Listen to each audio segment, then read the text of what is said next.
First item of business, introduction of bills. Committee, are there any bill introductions?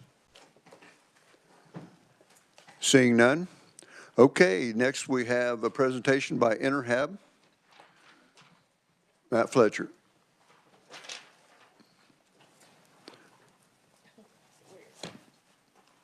You act surprised. Actually, sir, I'd like to yield the balance of my time for three conferees that are signed up this afternoon to speak to your committee: Colin McKinney, Jeanette Livingston, and okay. Karen Weigel. I saw that, but I've never not known you to speak, or I've never known you to miss an opportunity to speak. How's that? Very good. You always say the kindest things to me, Chair. Thank you. I'm working on that. Colin? Thank you, Colin, for being here. For the record, I had the same assumption, Mr. Chairman. Matt doesn't yield very often, and what if Nick Wood were still here? I wouldn't even get a chance to speak today. Exactly. We do greatly appreciate the opportunity to present you this afternoon. The fact that you made time for this presentation, it's not an easy thing to discuss, and unfortunately you'll probably see that from me before I'm done today. I am Colin McKinney. I've been the CEO at Starkey Incorporated in Wichita for the past 12 years. We serve approximately 500 people with intellectual and developmental disabilities in our community each year, and that does include some people who we are not equipped to serve. I've participated in many initiatives intended to provide something better and safer for a subpopulation that needs something different than what we have to offer during my 25 years working in the system.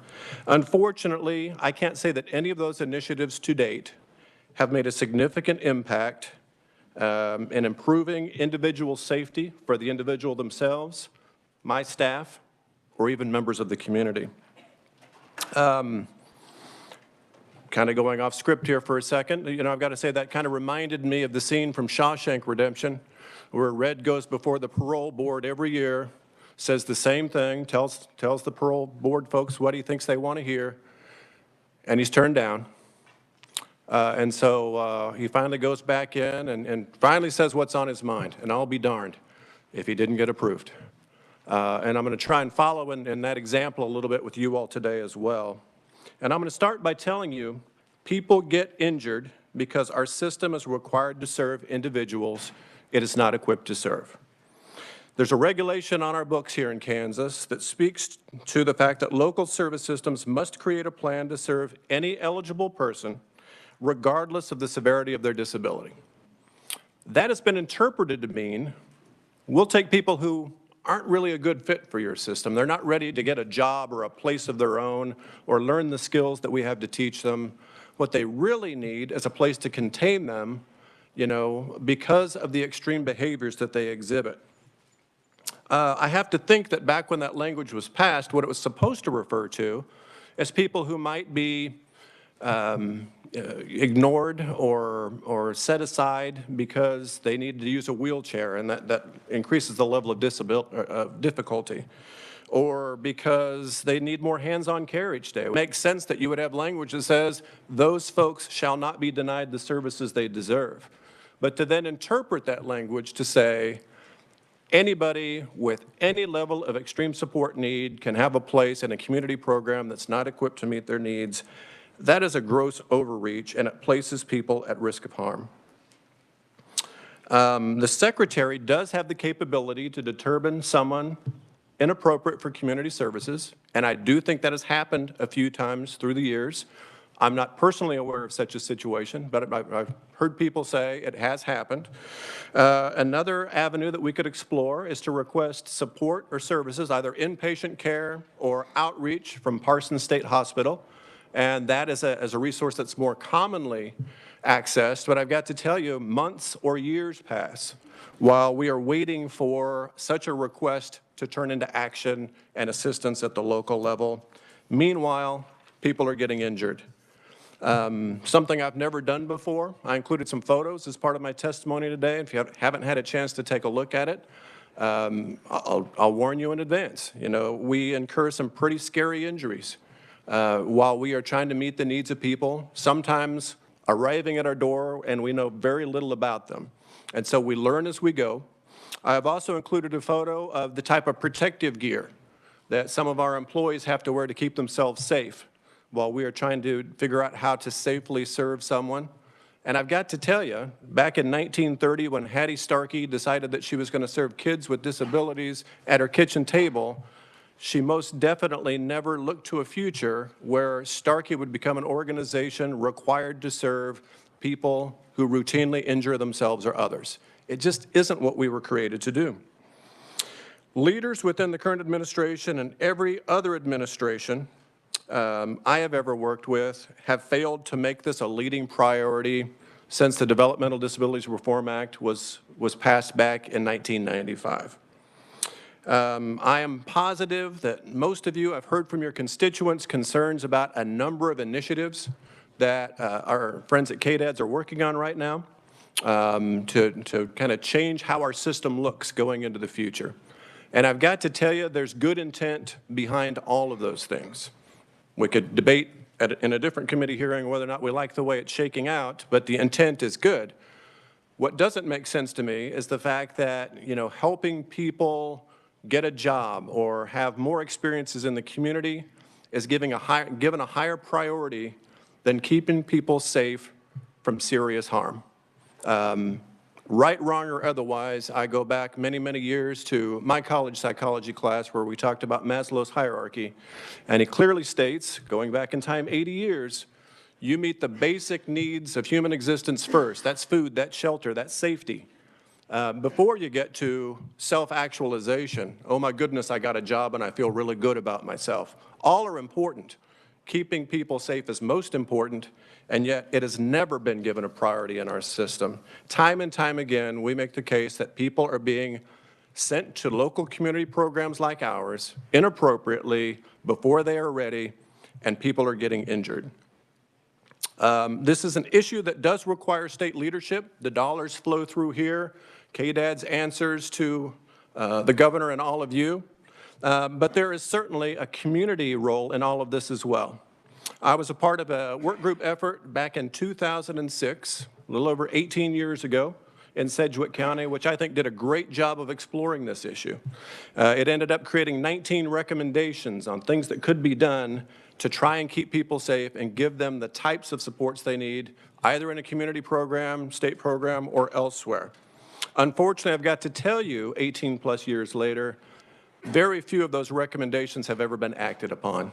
And so if you sense a little cynicism in my comments today, I guess I intended it to be skepticism. Something has got to change at some point in time. We can't create one more great report, have one more outstanding conferee, not tooting my own horn, you know, to draw attention to this issue. We finally need to do something about it. It will require more than additional resources. We need to get system leaders, policymakers on board to make this a priority, to finally decide that change needs to come. If you are wondering kind of what am I getting at with that, many of you may not be aware that the new mental health state hospital that is being constructed in Wichita will not have a single bed for people my organization serves. There just will not be any capacity for them there. And so I can't discount the fact that additional inpatient needs for behavioral health needs, inpatient beds for behavioral health needs are needed. I've just got to tell you, it makes absolutely no sense to me that simultaneously we cannot create some sort of additional resource for this population to try and keep those individuals and communities safe. We can point to a few initiatives that have moved forward through the years. Back in 2022, the legislature approved additional funding for a crisis stabilization pilot program in Parsons. My recollection is that was supposed to create 3 beds to begin with for people who need crisis stabilization inpatient care. Fast forwarding, it's now the spring of 2025, 3 years later, that program is not opened yet. And I am not here to criticize the team that's trying to get it open, because I, perhaps better than anyone, understand the challenges involved in finding the right people to do this very, very difficult work. It does take time. The difference is that they get to wait. We've got the funding, we will eventually get the staff, we will get them trained, we will get those 3 beds opened. I don't have that luxury. I am contractually required to meet the needs of people who are sent to my organization, whether I've got the staff and the facilities to do it or not. And I've got to tell you that in 2024, we opened a home with no staff to meet this very need. How did we do that? Gave more of their personal time to staff that home, to try and meet those extraordinary needs and keep people safe. We truly employ heroes who don't get nearly enough credit. And I'm here today to say, let's quit imposing upon those people. Let's give them the resources they need. Let's give them a break to allow them to do what they were hired to do. I know I'm taking up a little bit more of my time. I need to move on to our next conferee, but a couple of things I want to point out to you is a few examples of what we've seen through the years. A couple of years ago, we received a referral from Larned State Hospital for an individual who they determined would never achieve competency to stand trial. That will happen for the population that we serve. We all understand that. We were given 48 hours notice of a person who we've never met before would be coming to us for services, and we better figure it out. And we did our best. And we've had some successes and we've had some bumps in the road, but that isn't the way all of this should work. We have a number of individuals coming to the Wichita area from states across the nation, from school districts that cannot meet their needs or don't want to meet their needs, and so they are able to use their dollars to send them to Wichita to receive student services, support, and care. And some of those individuals, when they age out of the school district, they don't leave Kansas. They then seek adult services, and many times they come to us. And we are talking about individuals with extreme support needs who can create both harm and damage. We have a number of individuals who have committed serious offenses against others, determined that they need the services of programs like ours when they're released from state custody, and that's how we come to know them. They're giving they don't have to go through the waiting list. They get immediate access to services. And so I've given you a lot to chew on. I do need to wrap this up, but the goal here needs to be to finally take a step to move forward, to try and keep people safe. Not just my employees, although they are very important to me, the individuals themselves who need this type of support, who have these behavioral health challenges. We need to keep our communities safe. When we are simultaneously expected to provide a substitute for inpatient behavioral health care, a correctional program, or a nursing facility, we are ranging way too far from what we can reasonably expect it to do well and safely. We're a program that's supposed to help people accomplish their goals, not keep them contained from the community. There are other community partners that have the resources, the trained professionals, and actually the permission to provide the type of care that these individuals need. But it is far too common that those community partners are able to say, nope, we're not going to serve this person, send them back to Starkey or some other organization. If there is no interest in increasing state hospital capacity to meet extreme challenging support needs, then other resources must be available in communities across the state. We need resources that give us immediate and ongoing access to psychiatric care, inpatient beds to help stabilize people who are in crisis. I will finally stop there. I will stand for questions now or whenever it's appropriate. Thank you, Mr. Chairman. Committee questions? Call it. Seeing none, looks like you're, Representative Berquist. Thank you, sir, for being here. Absolutely. Maybe a redundant question, but when a client comes to your facility because they are in need of immediate care and it's expedited to get there, is that because no one else can deal with them? They do have extraordinary support needs. No one else has to deal with them. Again, it gets back to that state regulation that says that we must figure out how to serve these individuals. Nobody else has that same expectation.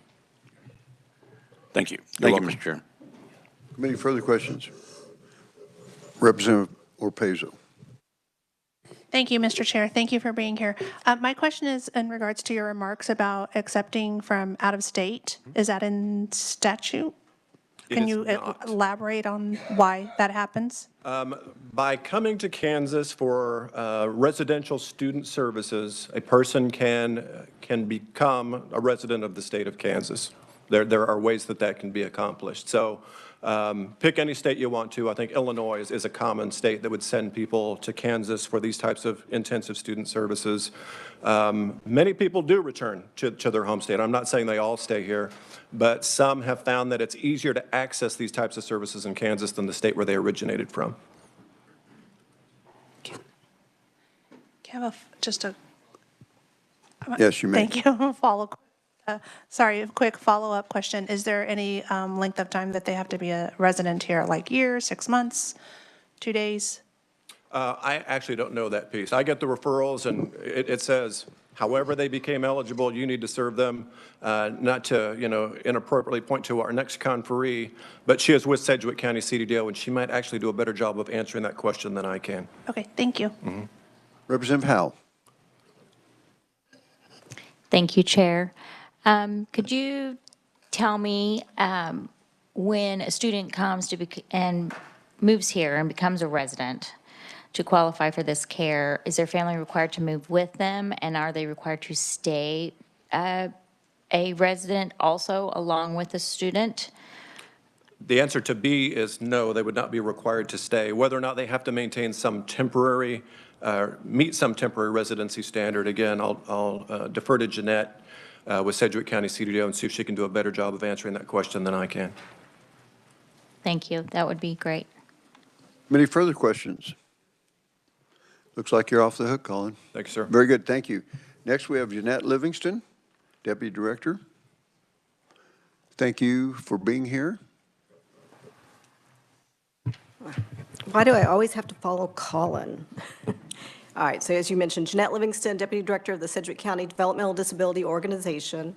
And I provided a lot of facts and statistics and numbers in my written testimony. I'm not going to repeat those. The one thing I did want to repeat was our great appreciation for what the legislature did when they allocated funds specifically to address the mental health crisis for folks with intellectual and developmental disabilities. Colin's right. I feel like our system is privileged, and it's a good thing that we have a reg that requires services to be offered and provided in a way that does not discriminate based on an individual's disability. But it is setting up providers to fail when they do not have the other resources they need to be successful. It is not a successful recipe to require providers to serve individuals with intellectual developmental disabilities, but not also have some sort of resource for these specialized mental health needs. That's why we were so excited when we saw the grant opportunity specifically to address crisis stabilization for this population.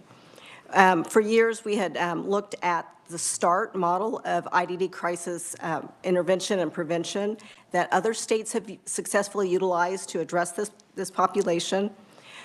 We used our grant to contract with the National Center for START Services to do an evaluation of our mental health services. Sedgwick County, we have a fairly robust mental health system. We have 24/7 crisis services. That doesn't necessarily mean it works well for folks with intellectual and developmental disabilities. It's a specialization and some specialized services that this population requires. And I think you can see the fact that we're not adequately addressing it, not only from Colin's testimony and the pictures that he provided, but also from the data. 800 police calls in 1 year. We had one group home that had 80 visits from the police in 1 year, where what's in place now currently is not working. And so we're really looking forward to getting that report from the National Center for START Services with the recommendations on how we can utilize what we have. We don't want to recreate the wheel. We want to skill up where we can, and we want to provide resources that aren't there. That will take partners, as Colin mentioned. It's not going to be something Sedgwick County can do alone, and it will require a long-term commitment to be able to bring something more permanent to address this issue. So I'll stand for questions. I think maybe there might be some. Very good. Committee questions. Representative Opreza. Thank you, Mr. Chair. I wanted to do the follow-up question in regards to residency and what the requirements are. And I'm not an expert on residency either, but as I understand it, so this is a residential school facility, and once the students that are there turn 18, once they're legally adults and they live in the state, they're considered residents and they become eligible for Medicaid here in Kansas. And then every year, one or two or a few choose to stay in Kansas to access services. So they would be a crisis exception to get waiver services when they graduate. So I just want to, thank you, Mr. Chair. I just want to follow up on the point of clarification. So they come to the residency from Illinois, Nebraska, wherever, and then they're in there. So once they turn 18, then they can stay in the state of Kansas. Is that the way it happens consistently? Once they're adults, they can be considered residents of Kansas. That's my understanding. Okay, thank you. Very good. Committee, further questions? Representative Howell. Thank you, Chair. Could we, if it would be okay with the Chair, could we have research answer the question about residency and the family that I asked earlier for the committee? Now, I will say the families don't typically live here. The ones that I know of that have received services here, the families do not move to the state. The families stay at whatever state they came from. Representative Ruiz. I'm sorry, Representative, did that answer your question? Okay, very good. Thank you. Thank you, Representative Howell. I was going to ask the same thing. And then thank you for making that statement about whether the families, if the entire family moves here and their student goes to the school, and so if they're at the school, they're there, it's like a boarding school, right? Correct. Yeah. So then they're staying there, but you're saying that's not always the case. The way the individuals that Colin mentioned that he has served, the way that they've turned 18 here in the state of Kansas, and as adults, they've applied for Medicaid and are considered residents. Their family stays in whatever state they came from, but they're able to, as adults, since they've lived in Kansas, can be considered residents and access services here. Thank you. Representative Weichel. Thank you, Mr. Chair. I'm a little confused still. Can we take a step back? So let's say you're a family in another state with a child that needs these intensive services. How does that child end up in services in Kansas? Like, they just come here and show up, or there's like an application process, or like how does that happen? Their school district would pay the specialized school in Wichita, it's Heart Springs, for services. Representative Howell. Thank you, Chair or Vice Chair. On further thought, I would actually really like to have research explained to the committee, I guess if it's in statute or KDAD's policy, exactly how this works and how it's allowed for someone to come in from out of state. And what are the requirements for residency of the family of the IDD person or student. Very good. Is there any problem? Good. Thank you. Representative Ruiz. Thank you, Vice Chair. I would add there too the funding piece, how if they're coming from another state, are they coming in with Medicaid? Or if they're coming in with some other funding, how are they paying for their room and board if they're not a resident? So, yeah, all those questions. Very good. Thank you. Representative Oropeza. No? Okay, I'm sorry. Any more questions? Representative Buehler. Thank you, Mr. Vice Chair. So at the risk of opening Pandora's box, what in your mind is the next, or is there an interim step? And I apologize for coming in late, and I was trying to get caught up on all the testimony, but is there an interim step that either this committee or the legislature can adopt or address this session that would be the way forward or a way forward with regard to this? Well, we do believe the START model represents a customizable solution that would work well for Kansas. They are in some rural states. I would kind of see Sedgwick County as potentially a pilot, maybe to be sort of a hub, because we already do attract folks from across the state that other communities are struggling to support. They come in part because of Starkey's success with the population, but it's not fair to rip them from their communities and their family just in seek of, searching for services. So we believe the START model represents services that will work well. In particular, the piece that we've talked a lot to them about is their resource center, which is a facility which is a 30-day stay, and it's an intensive program where the individual, the START staff members work with the individual and the caregivers. So at the end of the 30 days, the caregivers understand how to work with the person back in their home. So you're not taking the person to Parsons and then them coming back. There's the connection with them being trained on how to support the person appropriately in the community. So we believe that's the next step for us. But Sedgwick County can't do it on its own. We will look for our partners, and we will be looking for a longer-term commitment to be able to take that step. Thank you. Thank you, Mr. Chair. Representative Ruiz. Jeanette, and you were talking about the START program itself, and with the crisis stabilization unit that will someday, I guess, open up at Parsons, they have a lot of staffing issues. Will they be using the START program? Not that I'm aware of. I haven't heard that. Okay. All right. Thank you. Committee further Representative Berquist. Yes, ma'am. Thank you for your testimony.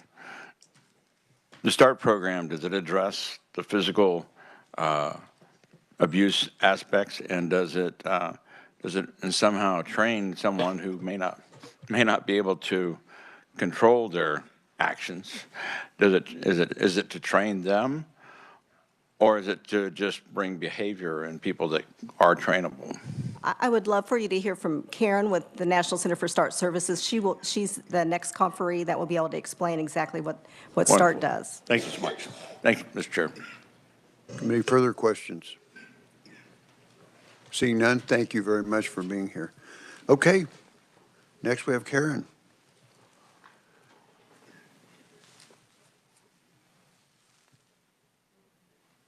Is she on WebEx? Okay, very good.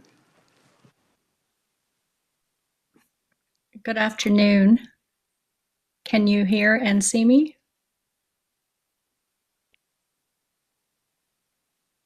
We can. Hello?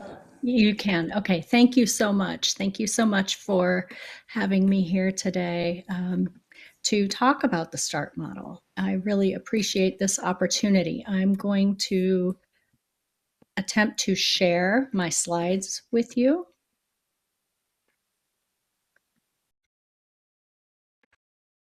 I think that everybody also did have the opportunity to receive the slides. Sorry, it's making me do multiple steps. One moment, please.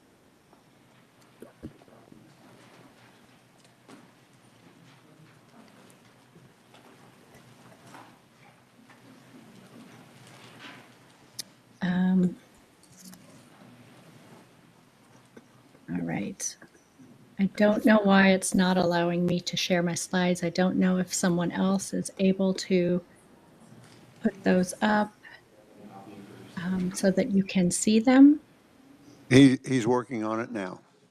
Okay, thank you. I'll go ahead and get started. I know we have a tight schedule. So I'm the acting director at the National Center for START Services at the University of New Hampshire.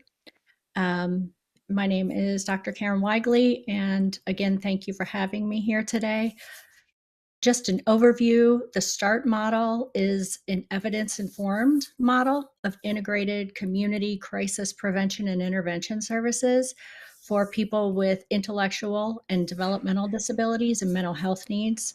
It is designed to serve anyone 6 and over Again, that is the age group served is chosen by any local contractor that we would work with. It was first developed, this model, in 1988. So they began collecting data then, and we've continued to do so since that time. So we have a lot of years of experience, trial and error, lots of mistakes we've made, continue to learn from our data and improve what we do. One quick note about mental illness in people with intellectual and developmental disabilities. People with IDD experience higher rates of mental health conditions than the typical population. There isn't a lot of research on this population in general, but what we do know is that prior to COVID, the average in the studies that did look at this was about 35% of people with intellectual and developmental disabilities having mental illness at some point in their lives. The range in studies that I've looked at over the years was anywhere from 7% to 97%. So clearly, we don't have a good grasp on this number. But we do understand the social, biological, genetic, and medical factors that contribute to this for people with intellectual disabilities. Back to the START model, it is a public health model. I sure wish you could see my my upside down triangle that demonstrates the World Health Organization's tertiary care model. It shows you that at the top of the largest part of the triangle is primary intervention. The Karen? middle means primary care. Yes. I'm Sorry to interrupt. I'm sorry to interrupt. I believe we now have your chart. Oh, great. We think we have your slides. Wonderful. I greatly appreciate that. There it is. That's Okay, we're it. seeing it. So I don't have to try and draw with my fingers. Thank you. As you can see, there are three areas. So primary intervention is what we think about when we learned about diabetes, type 2 diabetes. I would venture a guess that everybody knows risk factors associated with that and what to watch for. How do we know? I don't remember my parents sitting me down for the diabetes talk. It was because there's good primary intervention in our communities. We just understand that. Our understanding of autism is another example that has improved over the past 2 decades, that more people are aware of what that is and what that means. We do this for not only people with autism, but with other intellectual and developmental disabilities. So we build the capacity of the community to better serve and support people with IDD and mental health conditions. Secondary intervention is more specialized. The START team and the START model includes using specialized assessments and development of community-based, family-based interventions and supports to keep people stable in their communities. The tertiary intervention is the crisis response. START teams do provide 24/7 crisis response to people enrolled in the program. Next slide, please. So who are we talking about serving? We are talking about the current people who use a lot of emergency service in your communities, people who are hospitalized often, as Jeanette mentioned, use the police in times of crisis repeatedly, rely on EMS, going to emergency departments, oftentimes being stuck in emergency departments for days, if not weeks and months on end, without being admitted to the hospital, and abuse and neglect reports. So the START team is designed to, oh, I'm sorry, please go to the next slide. I skipped that one, trying to make up for time. Here's the data, I apologize. Anyone that you're worried about, anyone that you think is at risk of having serious mental health, behavioral health needs, right now, the way that your system is set up with the tiers, it really typically focuses in most areas on people who are residential and day have tier 1, people with enhanced staffing patterns. Please go to the next slide. So in considering, how are we going to achieve better outcomes for these people, we also help the communities and states achieve longer-term cost avoidance. Yes, there is an upfront commitment and commitment to this improvement. Over time, you see all states see large cost savings. So the outcomes that we're going to talk about today include the development of that START resource center that Jeanette mentioned, which can provide hospital diversion, step down, or transition out of hospitalizations. Again, we don't replace psychiatric hospitalizations when it is needed, but when it isn't, we absolutely replace that. And we also provide respite to families when needed, especially when that helps the families keep people living in the homes longer. When it's used appropriately, we improve the stability for the people who come there and get them back home and successfully stay home. So the START team is not only inside of these resource centers, they are out in the community. So when people leave the resource center, they have a team around them that follows them home and makes sure that that they stay stable, that everybody in that environment learns about what worked at that resource center. We do things that are generalizable and transferable, nothing fancy. So you can see some of the outcomes.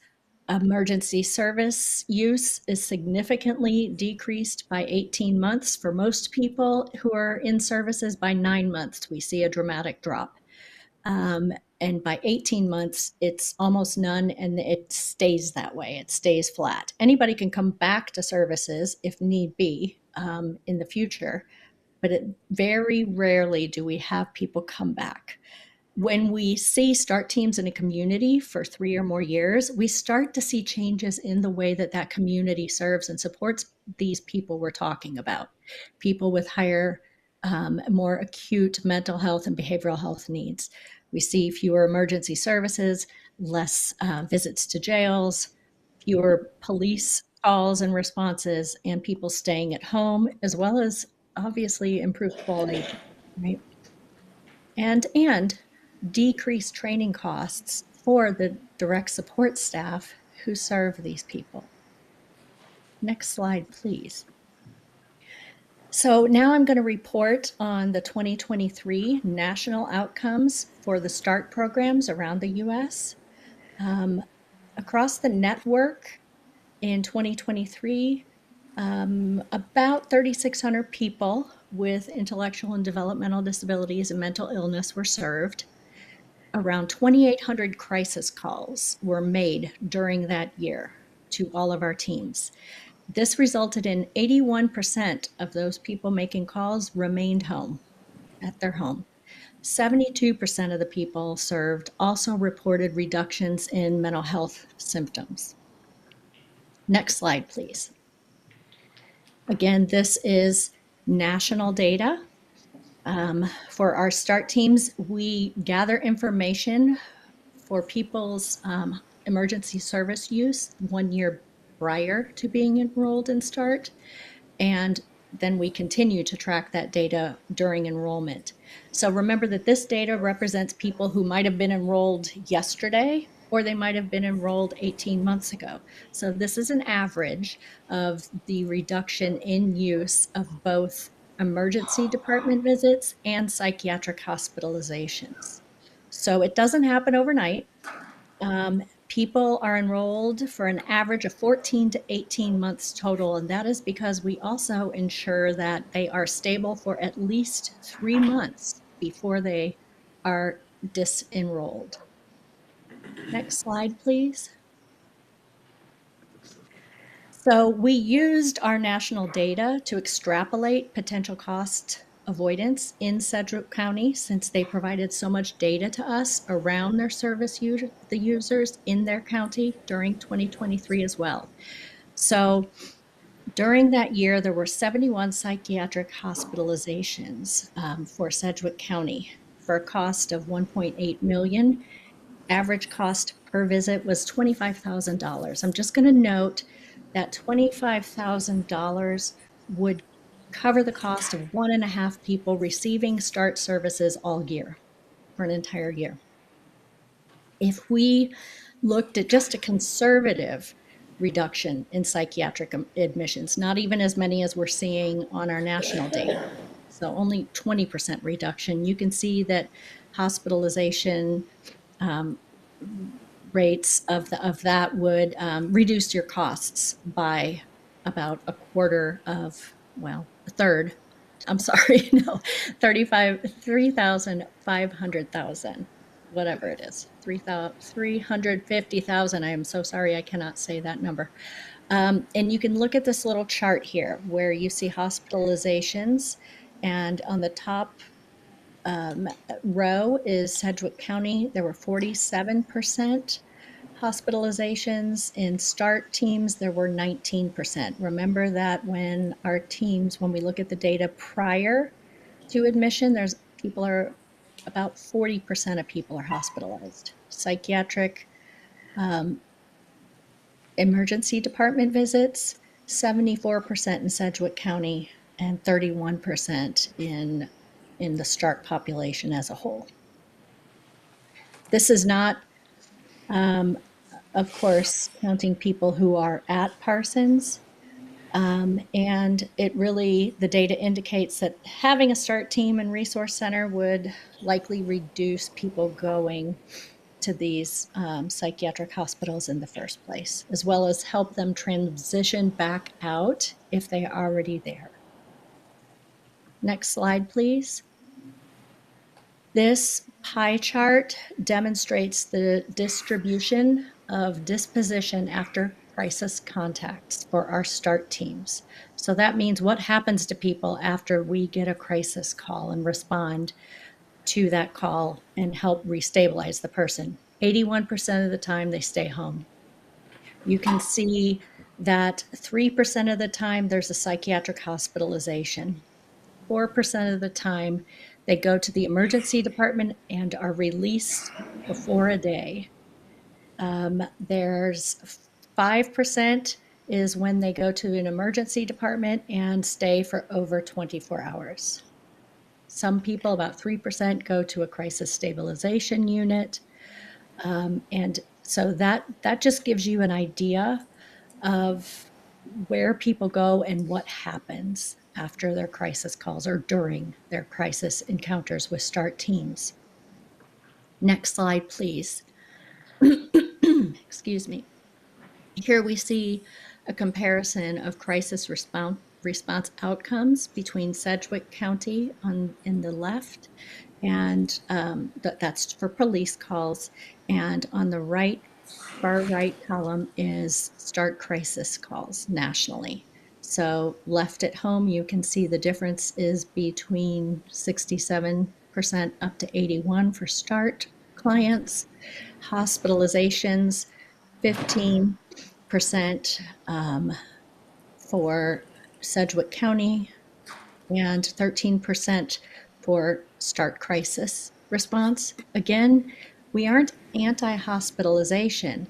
We are pro-hospitalization when needed and when people are able to access the services they need there.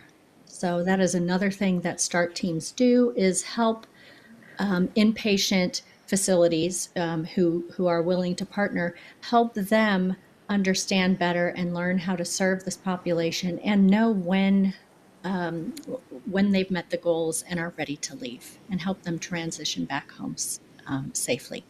So you can look at the rest of those data. And what does it mean? It means there's a huge reduction in your police time spent with this particular population, which leads to a lot less risk, not only for the people with intellectual and developmental disabilities, but also for your police force. It leads to fewer incarcerations, cost savings, and a lot less trauma for everyone involved.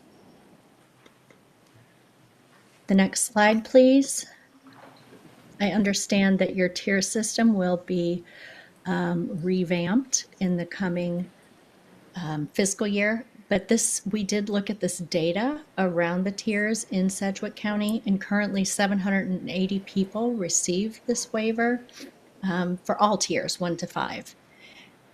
So the data skews towards the more expensive plans, as you see. And what we want is for people to move toward lower cost service tiers. And even though, I'm sorry, let's go to the next slide, and I'll talk about that a little bit. So even if we shift only 10% of people from each tier to the next lower one, that is a very large cost savings, 1.25 million just in Sedgwick County, which I know represents, yes, one of your 2 largest population centers, but by no means the 3 million people who live in your state. The next slide is just to say, do you have questions? And you can leave that or take it down as you see fit. Committee, any questions? Karen, I do have a quick question. This is Representative Bryce. I see this as kind of a two-tiered or two-sided issue. One is improving quality of life and services for the individuals. The other is potential budget or budget issues where we save money, decrease police time, decrease jail, decrease hospitalizations, decreased EMS calls. And I was wondering if you have any handle on the cost savings of the START team compared with the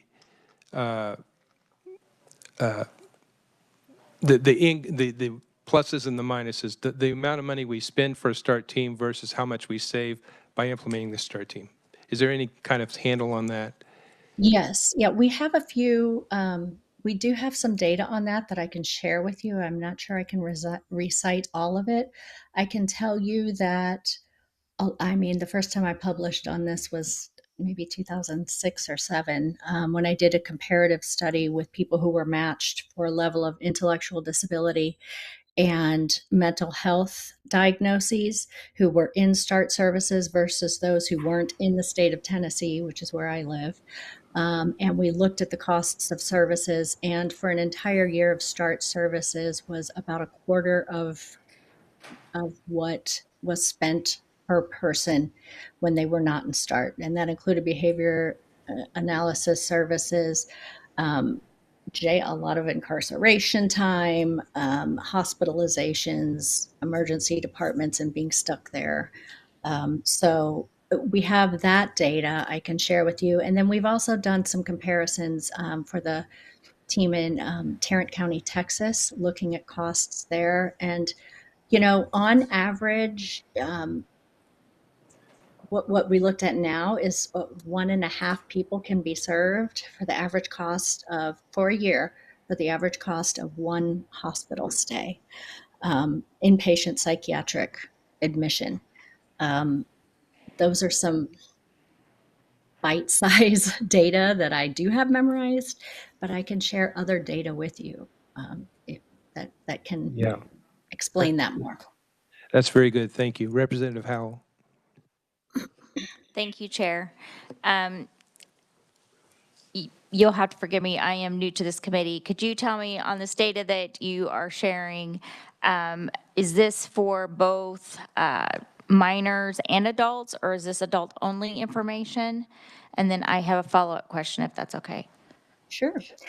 This is for children, for people 6 and up. Not every program across the United States serves children. Some only serve 18 and over, which is dependent on their funding source. But that data does represent the places where children are also served, such as the state of California, North Carolina, which are probably the 2 biggest populations that serve children. Okay. And then my follow-up question is, I noticed that there's no information here about data on homelessness or anything like that for this population. And I was just wondering, is that a data point that you collect at all? Yes, we do. It is one that really started looking more closely at as we've grown in the state of California. I can say the other place where, the other two places where that has been a major factor in serving people was in Austin, Texas, and in Denver, Colorado.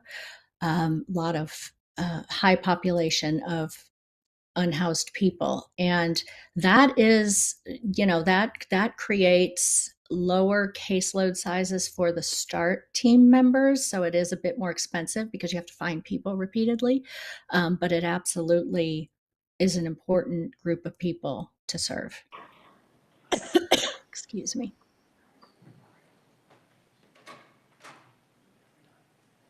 Representative McDonald. Thank you, Mr. Chair. I appreciate Representative Howell's questioning, particularly on the homelessness issue. That's a really important issue to me. But my question centers a little bit more. You mentioned that your team gets out into the community, and we have a pretty rural state. And I know we do have some metro areas where we're talking about this being a good fit, but how does this work with the rural population? Would families have, I mean, if the goal is to keep them at home, and home is more secluded, how does that work? Thank you.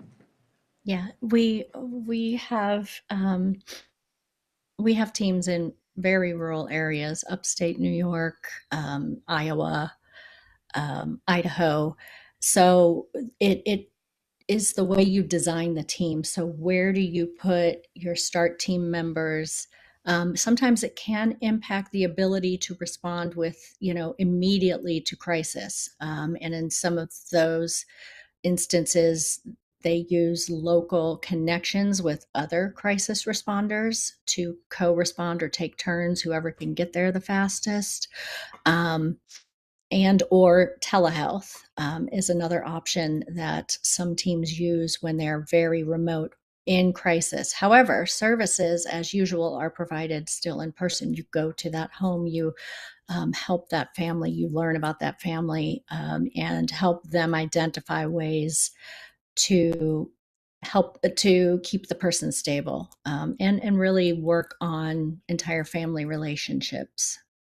But yes, so services are typically still provided in person. As I mentioned, sometimes it impacts the ability to respond to a crisis quickly enough that it's not over and everybody went to sleep before you get there. So we use telehealth combined with anyone local that we can connect with. Thank you very much. Mm-hmm. Representative Reese, and just for a minute, we're going to have to get moving here. We've got a bunch of other folks that need to testify that have traveled potentially long ways. So committee, let's kind of try to zero things in on some stuff and get moving. Thank you. Representative Reese. Thank you, Mr. Chair. Have you worked with other agencies like Starkey that have residents who are coming from other states and the family isn't following them? The kids stay there, but the family doesn't move from one state and come into Kansas. So if when you're working with the family, how does that work? Yeah, we have. We'll do whatever we can to, we teach the teams to use our evidence-based strategies to work with those families remotely, but then work directly with whoever the direct caregivers are as well. So it's a team approach. It's not just around the family. It's anyone who touches that person's life and makes a difference in their health and well-being is who the START team works with.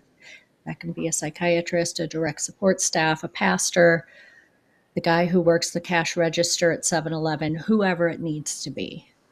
Okay, thank you. Mm-hmm. Very good. Thank you very much, Karen, for being here. We appreciate it. Thank you. If you could get your contact information out to Dave, and if any of the committee members have want information from you, they can contact you and get a hold of that directly. Absolutely. Very good. Yes. All right. Thank you very much. Committee, I have not mastered the art of being in two places at one time yet, but I'm working on it. So next we have nursing home presentation, and first up is Kylie Childs. Kylie, welcome to committee. And if you can kind of wrap, we need to get moving. We got some time, but we need to be cognizant of where we're at. Will do.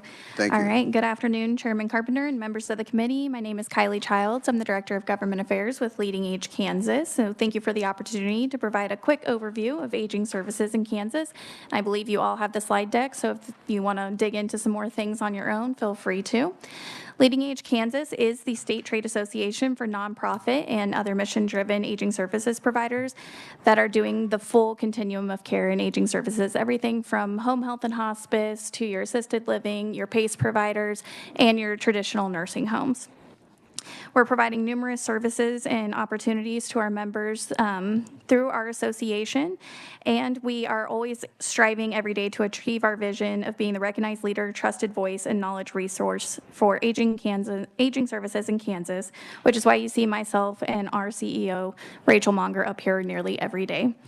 I would also like to acknowledge the other two associations who represent providers in Kansas. So there is Linda Mowbray, the president and CEO of the Kansas Healthcare Association with us today, as well as Bill Toffelmeyer with the Kansas Adult Care Executives. So they're also good knowledge resources for you as well moving forward. There are a number of definitions and acronyms that you're going to hear in aging services. So slides 3 through 5 will give you some quick references that you can look through on your own. And that way you have an idea of what I'm talking about when I'm referencing PACE or different other acronyms, but I won't go through those with you today. All right. As I mentioned earlier, we represent the full continuum of aging services providers. So this includes home care and PACE programs that are designed to help seniors age in place, as well as state licensed facilities that offer flexible congregate settings for those seeking independence with some daily assistance. Nursing facilities are providing the highest level of healthcare services. We also support continuing care retirement communities, or CCRCs, also called life plan communities, or LPCs, lots of acronyms, which offer a range of care options from independent living to nursing care, and this is aimed to allow individuals to transition as their needs change while maintaining continuity of care and connections with loved ones. So as you've seen throughout this presentation so far and in the excellent binders that Dave Long prepared for you, there are many entities involved and plenty of acronyms. So to try and help you with visualizing some of this, we put this together, again, very high level and does not include everybody. But at the top level is the federal level. The Centers for Medicare and Medicaid Services, or CMS, set the participation requirements for Medicare and Medicaid funding.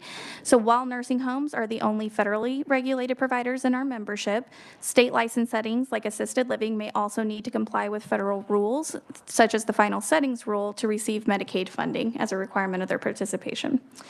At the state level, 2 agencies share oversight. The Kansas Department for Aging and Disability Services, or KDADS, handles licensing and regulation for residential settings like our adult care homes. And meanwhile, the Kansas Department of Health and Environment, or KDHE, oversees services like home health and hospice.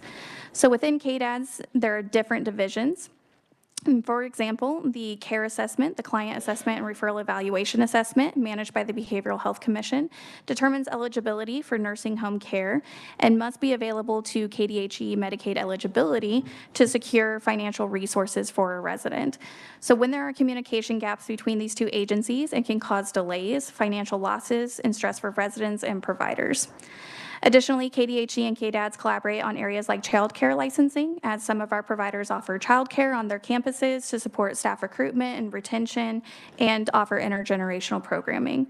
So this gives you a brief idea of the complex system and underscores the importance of streamlining these processes as much as possible to support residents, their families, and providers effectively. This slide will just give you some quick links that you can access statutes and regulations as they relate to KDADS and KDHEs and all of our providers, and that should be linked in your slide deck as well. So we'll keep moving along here. All right, so now that we've covered the basics of aging services, we want to shift to past and current challenges we're facing. So Kansas is at a critical point, as is most of the nation, with more residents aging and living longer, but having fewer providers to support them. So since COVID, thousands of care beds have gone offline, and the recovery has not kept pace with the growing need. As shown on the map, care deserts are growing. Currently, 89,000 Kansans live in areas with only one nursing or residential care provider within a 30-minute drive, as shown in orange on that little map. And there's already 32,000 living in care deserts that are shown in red, meaning they do not have any access, often doubling their drive time to access care. And this is putting strain to connect with family and friends and making them drive further to receive the care they need. The pandemic worsened this issue, coinciding with critical workforce shortages and historically inadequate cost reimbursement. However, we are grateful to the legislative body for the additional Medicaid add-on they've supported us with the last 2 years, which has helped providers reach at or near 100% cost reimbursement. And the support has significantly slowed or completely halted altogether closures due to financial strain. So for further details on each of these things, we do have different reports you can access on our website, and they should be linked on your slides as well. At the State House, we frequently address key issues impacting aging services. Sustaining Medicaid rate funding remains our top priority, as it has stabilized our continuum of care and allowed us to explore creative workforce solutions. We'll also advocate for policies to expand the workforce pipeline without compromising quality care for residents. Another focus is reducing regulatory burdens, particularly when health and fire safety regulations or the interpretations thereof conflict, leaving providers uncertain about compliance. Additionally, we'll push for oversight and transparency around contract healthcare staffing agencies. During COVID, workforce demand drove staffing prices to record highs, contributing to some of the closures we saw.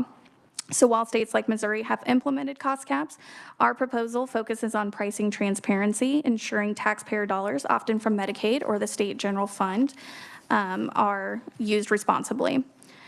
Our proposal also includes staffing agencies meeting basic requirements that our providers already have to meet with conducting background checks and verifying staff credentials before they enter our buildings. So while state-level action on federal issues can be limited, it's important to understand how these challenges impact your constituents as well. Providers are facing significant issues with Medicare Advantage plan denials and delays, which disrupt resident care and withhold payments. Additionally, network adequacy is declining as more hospitals move away from Medicare Advantage due to these challenges.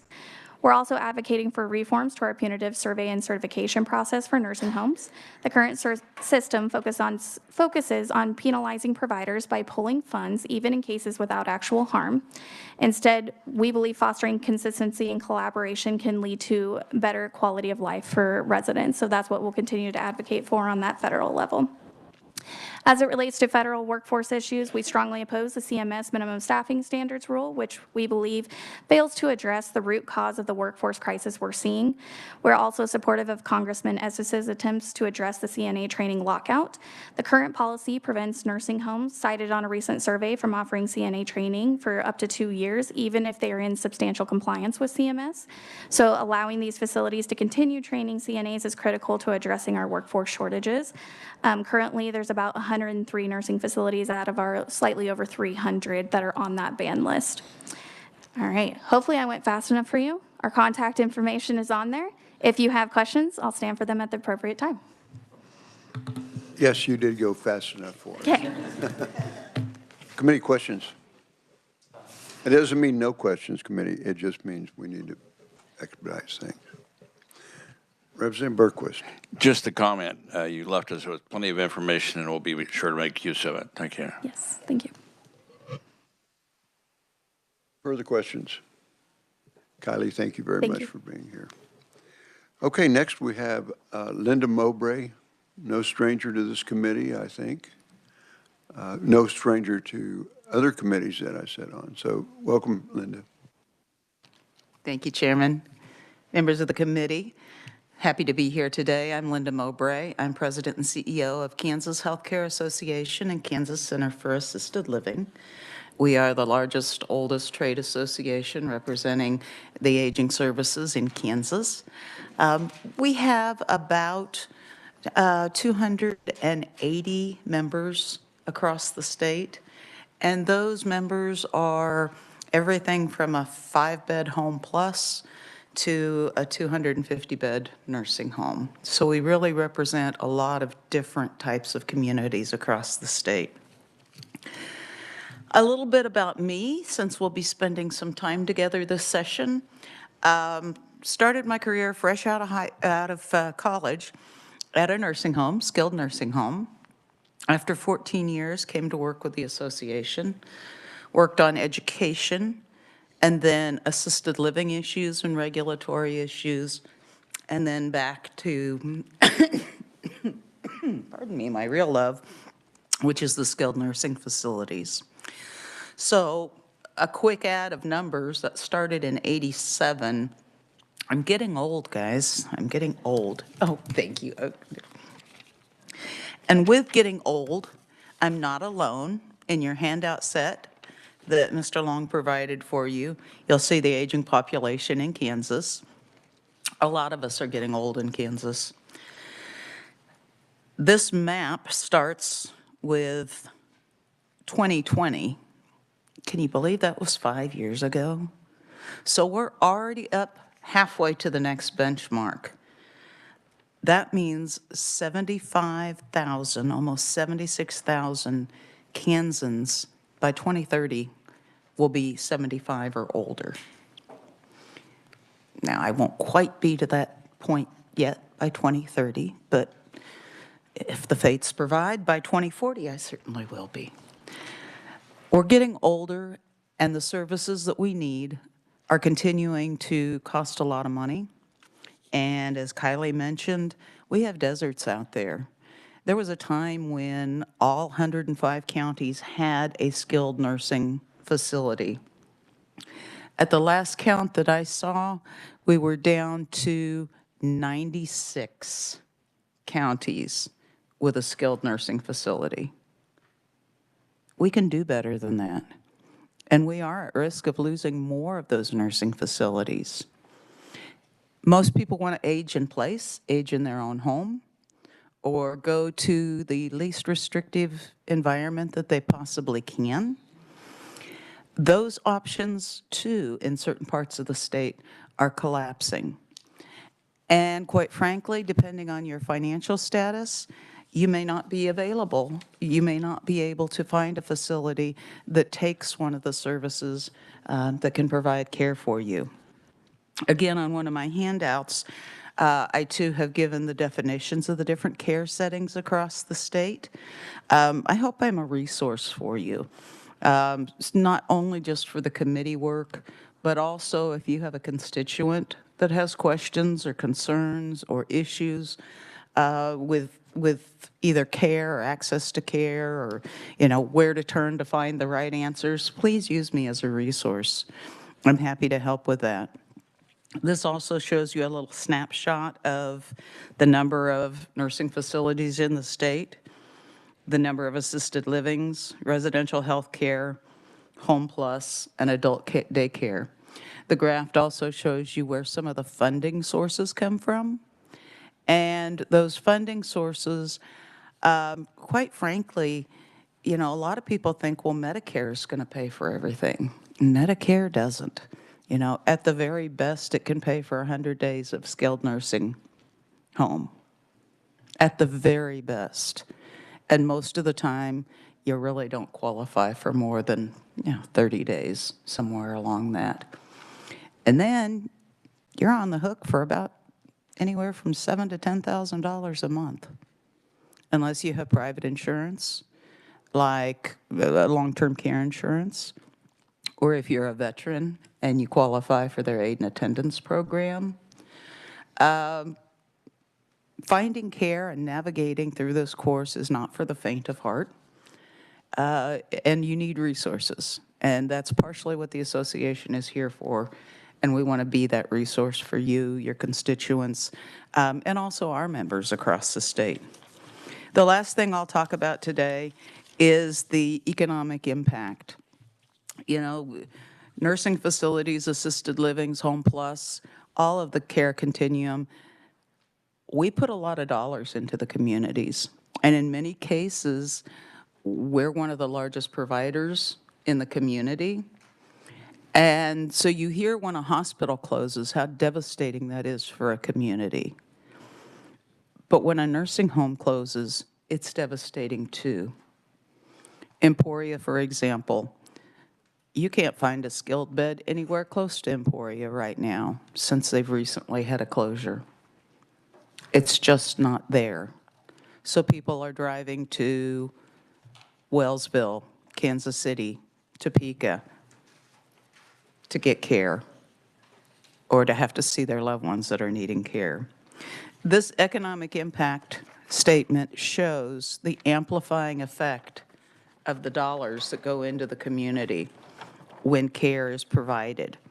And so when care goes away, not only do we have a desert and access problems, you're losing a lot of revenue out of that community, and it really affects a lot of people. Again, this has been my job, my passion for my entire career. And so anything I can do to help explain the situation to you, or when we get deeper into the session and there's bills that come up in front of you, please let me be a resource for you, and I'll do my best to answer your questions and get you the information that you need. Thank you so very much. Very good. Thank you, Linda. Committee questions? Representative Steens. Thank you, Mr. Chair, and thank you, Linda, for your presentation. I just had a question about, we were talking about just the cost of care, right? And the nursing homes that are closing in some of your areas. And then, of course, in Johnson County, we have like assisted livings on every corner pretty much, or they pop up almost every day. And so there's a trend now, as you may know, as a lot of people ending up in these assisted livings, right, that are more skilled nursing care. And I'm just curious, the cost, you know, we talked about anywhere from $7,000 to $10,000 because they'll charge people those a la carte charges, right? So like you may come in and then all of a sudden, oh, you need extra help with your transfers. We're going to charge you another, you know, $1,000 for that or whatever it may be. And I'm just curious because I kind of don't sometimes understand the same criteria that they're held to in an assisted living versus a skilled nursing facility, if that makes sense. Because I know in the skilled nursing, they always have to have an RN, right, on staff. And a lot of these assisted livings do not always have an RN. They may have one there during the day, but not, you know, 24/7. So I don't know if you can speak to that at all. Sure. The nursing facilities, the skilled nursing facilities are federally regulated. So there are criteria that are different with the type of nursing that's available in the building, the type of care that they provide, the services, and the charges. The Medicaid program, or CanCare, is able to assist with residents' payment in those facilities. It's an entitlement program, and for those of you that are on the Budget Committee, you'll hear much about the budgeting process and how much money comes in through the Medicaid program. The assisted livings are considered state licensed only, meaning the federal government does not regulate them. They do not have control. So the requirements are quite different. The state regulations are that you staff for what your residents' care needs are. There's not a requirement that there's a nurse in the building 24/7. Some facilities have a nurse on the day shift. Some do have nurses round the clock. Very rarely will you find an RN around the clock. It may be an LPN if they have round-the-clock nurses. But what that means is they can do a higher level of care than a facility that only has a nurse Monday through Friday in the building.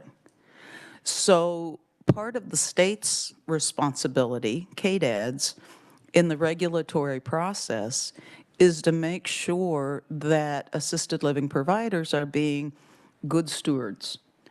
They're doing what they say that they can do, and that you have disclosure on admission. We do this kind of care, and it's going to cost you this much. If you need this much more care, this is what it's going to cost. And if you need less care, we can't have you here anymore because we don't do those IV services or whatever the care need might be. So there's a lot of disclosure that has to go on, and KDAD's has a survey process. They also have a complaint hotline, and if any consumer or resident feels like they have not, been treated adequately, KDADS will come out and investigate. There's also the state long-term care ombudsman, and they will help sort out issues like this. But the bottom line comes back to residents and family members and the communication and the trust that you build with that staff. Very good. Thank you very much, Linda, for being here. Thank you. Appreciate it very much. Next, we have Children's Advocacy Centers of Kansas. Casey, welcome to committee. Thank you, Mr. Chair. Good afternoon, members of the committee. I am Casey Dahlke, Executive Director for Children's Advocacy Centers of Kansas. We are a statewide network of 18 child advocacy centers, or CACs, as we call them, that provide support to abused children and their families. And I have my testimony sectioned out to hopefully guide an effective and swift conversation with you all today. So we're going to start with what is a CAC. And we are community-based organizations that provide support to children and families who have experienced abuse. We foster the child-focused friendly setting that allows children to come to a center that is more warm and inviting to disclose the various parts of their abuse to a trained professional. We use trauma-informed approaches throughout our centers, and we foster what we call a multidisciplinary team approach, or MDT approach. What this means is, for the child and their family, instead of going to the various organizations or investigative partners that they may need to go to throughout the course of the life of their case, those professionals come to the CAC to meet the needs of the children. So we're talking our law enforcement professionals, our child protective services, mental health, medical providers, and prosecution, and then of course our advocates and interviewers. And so we're going to carry on here to the importance of CAC work.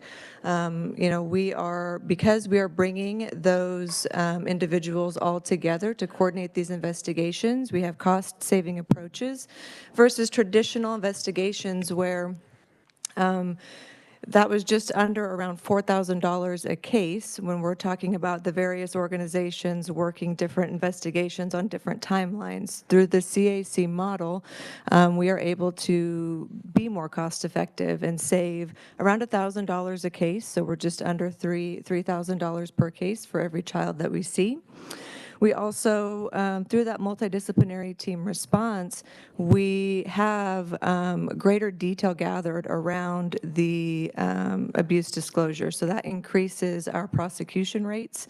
That is able to bump up the substantiation rates of these cases, which ultimately does create safer communities. So with the CAC model in place, we've got a cost savings of around 36%, but also having higher success rates in court, which equals safer communities for all. And then, of course, what we pride ourselves and what we are most proud of at CACs is the trauma-informed early intervention care that we provide. So I'm not sure if those on this committee are familiar with the ACEs study, Adverse Childhood Experiences. And so, safer communities is great. Great outcomes in court cases, justice being served, also important. But to us, we are more so focused on the healing of that child and ensuring that trauma-informed services are provided at the right time, early enough, so that they are able to be treated in a way and grow up to have successful lives. That decreases the rate of the mental health diagnosis long-term of post-traumatic stress disorder and long-term depression.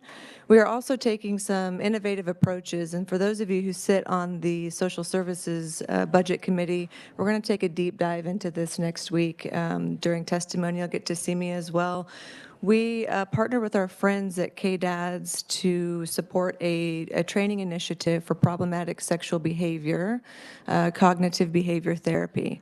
So what we were noticing with some of the children that are experiencing those problematic sexual behaviors are also some of those same kiddos that you're going to see on those wait lists for PRTF, psychiatric residential treatment facilities.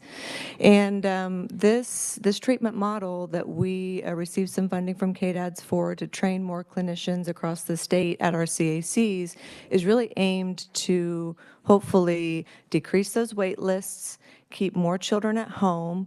Again, early intervention is key with this. And currently, the only organizations in the state of Kansas that provide this level of treatment for problematic sexual behavior are child advocacy centers. We have one currently in Wichita, and then we have one in Kansas City as well.